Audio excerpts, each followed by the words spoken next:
Kind of interesting there.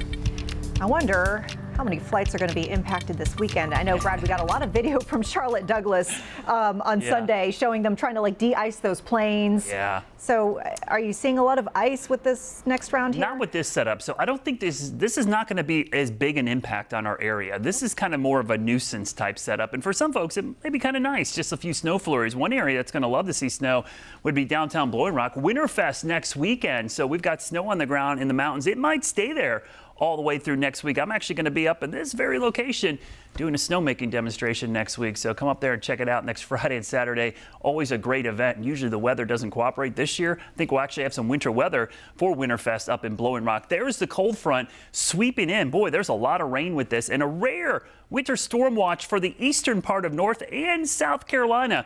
Charleston, up towards Myrtle Beach, Wilmington, all the beaches have winter storm watches right now in areas south and east. So a rare setup where the heavier snow and ice is going to be to our southeast and not to the northwest. So we are just going to get a glancing blow from this. And the reason being, this afternoon, the model trends have been pretty consistent with shifting this a little further east. But I will caution you, this is a stalled front, and stalled cold fronts are notoriously hard to forecast because they're not moving. It's hard to plot their forward motion. So the little wiggles that we see back and forth are really going to impact how much we see here in the Charlotte area. So right now, I got to go with the trends because we've seen a pretty consistent trend, 2 data suites in a row that is shifting a little bit further offshore. But I'm going to keep that caveat that these things tend to overperform sometimes when we see them. So here's a look at the updated guidance on our futurecast. You see the front moving through late tomorrow. There could be a few snow showers on the back side of this.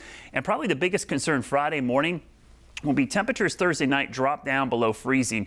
And we're going to have wet roads from the rain earlier in the day. So we could see some black ice issues on Friday morning. Now, going through the day on Friday, here comes that wave of low pressure. Notice just some scattered snow showers. The heavier snow has been shifting east over time.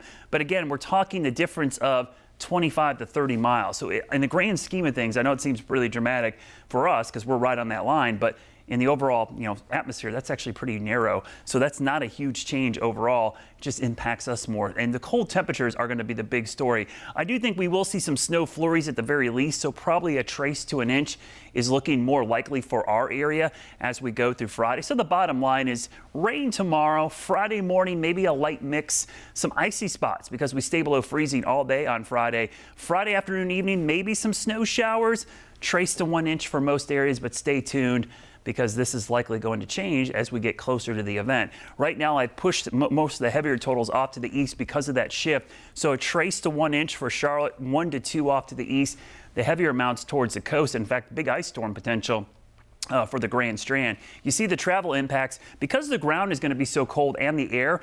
Even though we see light amounts, it might have a pretty significant impact on some of the road surfaces, especially late Friday night into Saturday. But talk about a cold pattern. Wave after wave of cold air continues to move into the southeast. So we start looking in the long range, below average temperatures, a very high likelihood through the end of the month. In fact, even 8 to 14 days out, it looks like we're going to stay below average as we go into February. So we might not be done with the risk for more winter weather. Tomorrow, get ready for some rain. Temperatures likely near 50 for a high. That could happen early in the day. Look how cold it is on Friday. Scattered snow showers, but high temperatures don't make it above freezing all day on Friday. Not much difference between that high and low on Friday. Yeah. Man.